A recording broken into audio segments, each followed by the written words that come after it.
ইসলামের উপকারও করে আলেমরা, ইসলামের ক্ষতিও করে আলেম। বিশ্বাস হয়?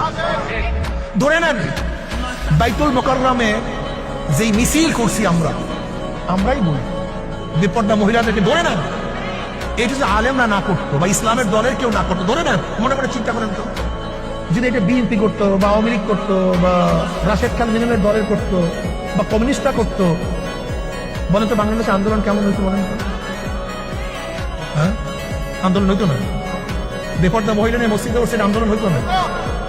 মানুষ এত জাহেল কি ব্যবহার, তাও তো কি প্রশ্ন করে তাও দেখেন।